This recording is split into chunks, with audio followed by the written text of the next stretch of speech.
I met him first, say, in 1929, through the intervention of a friend of mine, common friend, who asked Mr. Gandhi to see me. And so Mr. Gandhi wrote to me, saying that he would like to see me. So I went and saw him. That was just before going to the Round Table Conference. And then he came to the second Round Table Conference, didn't come for the first.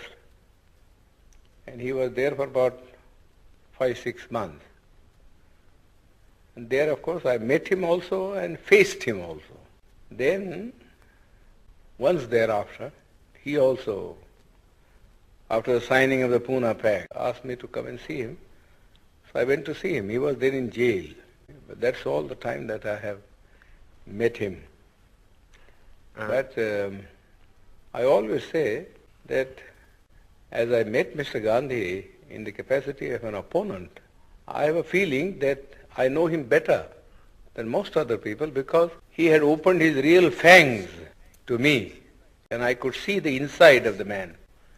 You see, while others who generally went there as devotees saw nothing of him except the external appearance which he had put up as a Mahatma. But I saw him in his human capacity, the bare man in him. And so I say that I understand him better than most of the people who have associated themselves with him can say. So how would you sum up what you found in him? Well, I must say at the outset that I feel quite surprised, you see, at the interest which the outside world, Western world particularly, seems to be taking in Mr. Gandhi. I cannot understand that. So far as India is concerned, he was, in my judgment, an episode in the history of India, never an epoch maker.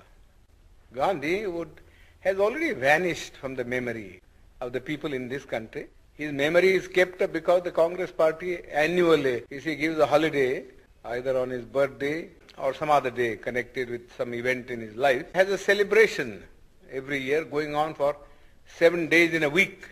Naturally, people's memory is revived. But if these artificial respirations were not given, I think Gandhi would be long, long forgotten. You don't feel then that he fundamentally changed the aspect of... Not at all. Not at all. In fact, he was all the time double dealing. He conducted 2 papers, one in English, the Harijan, and before that, Young India. And in Gujarati, he conducted another paper, you see, which is called the Deen Bandhu or something like that. Now, if you read the 2 papers, you will see how Mr. Gandhi was deceiving the people. In the English paper, he posed himself as an opponent of the caste system and of untouchability, and that he was a Democrat. But if you read a Gujarati magazine, you will see him a more orthodox man. He has been supporting the caste system, the Varnashram Dharma, and all the orthodox dogmas which have kept India down all through ages. In fact, somebody ought to write Mr. Gandhi's biography by making a comparative study of the statements made by Mr. Gandhi in his Harijan and the statements made by Mr. Gandhi in this Gujarati paper. There are 7 volumes of it. The people, the Western world only reads the English paper, where Mr. Gandhi, in order to keep himself in the esteem of the Western people who believe in democracy, was advocating democratic ideals. But you got to see also what he actually taught to the people in his vernacular paper. Nobody seems to have made any reference. All the biographies that have been written of him, you see, are based upon his Harijan and the Young India, but not upon the Gujarati writings of Mr. Gandhi. Then what were his real intentions with regard to the scheduled castes in the structure? Well, he only wanted, you see, there are 2 things about the scheduled caste. We want untouchability to be abolished, but we also want that we must be given equal opportunities so that we may rise to the level of the other classes.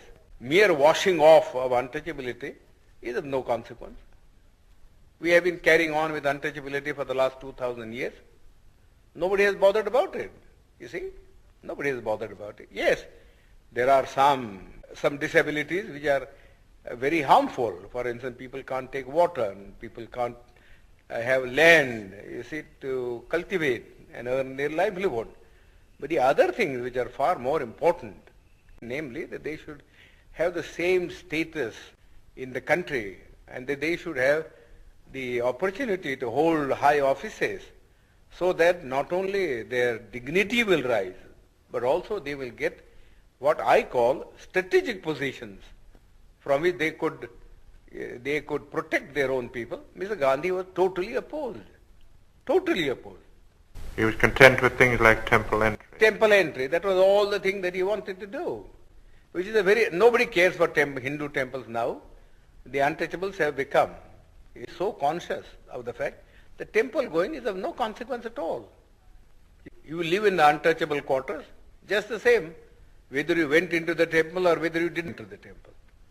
People, just as for instance, people at one time would not allow the untouchables to travel by railways because of pollution. But now they don't mind because the railways won't make any separate arrangement. But because they travel together in the train, it doesn't follow that their life in the villages vis-a-vis the Hindus has in any sense changed.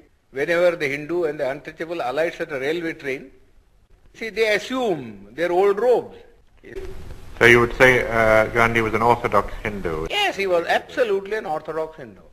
He was never a reformer. He has no dynamics in him. All this talk about untouchability was just for the purpose of making the untouchables drawn into the Congress. That was one thing. And secondly, see, he wanted that the untouchables should not oppose his movement, Swaraj. I don't think beyond that he had any real motive of uplift. He wasn't like Garrison in the United States, who fought for the Negroes.